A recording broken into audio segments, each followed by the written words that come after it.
সেদিন গেছিলাম বান্ধবীর বিয়েতে, আর বান্ধবীর বিয়েতে কী করলাম সেটা তো তোমাদের সাথে শেয়ার করেছি।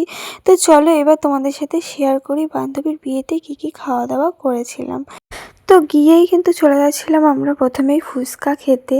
তো দেখো ফুচকা খাওয়ার ওখানে কীরকম লাইন পড়েছে। তো তারপর আমরা একটু ফুচকা খেয়ে নিয়েছিলাম, দেন চলে যাচ্ছিলাম পকোড়া নিতে। তো 1 প্লেট করে পকোড়া নিয়েছিলাম, আর সেটাই আর কি দাঁড়িয়ে দাঁড়িয়ে খাচ্ছিলাম। তখনও কিন্তু বিয়েবাড়ি ফাঁকাই ছিল। তো ফাঁকায় ফাঁকায় বেশ দাঁড়িয়ে খাচ্ছিলাম আর গল্প করছিলাম। তারপরে দেখো আমাদের পকোড়া খাওয়া হয়ে যাওয়ার পর আমরা কিন্তু আর কফি নিইনি, কারণ কফি খেলেই আমার ওই জিভ পুড়ে যায়, ওই জন্য আমি আর কফি নিইনি। তারপরে কিন্তু আমরা মেন কোর্সে খেতে বসে পড়েছিলাম। দেখো প্রথমে প্লেট দিয়ে দেওয়ার পরে দিয়ে দিয়েছিল লেবু আর একটা করে চিকেন কাটলেট, আর দেন দিয়েছিল কাসুন্দি। তো বেশ ভালোই লেগেছিলো খেতে ওটা। আর আমি তো নষ্ট করি, মানে পুরোটা খেতে পারি না, তোমরা জানোই। যাই হোক, তারপরে দিয়ে দিয়েছিল মশলা কুলচা আর চানা মটর।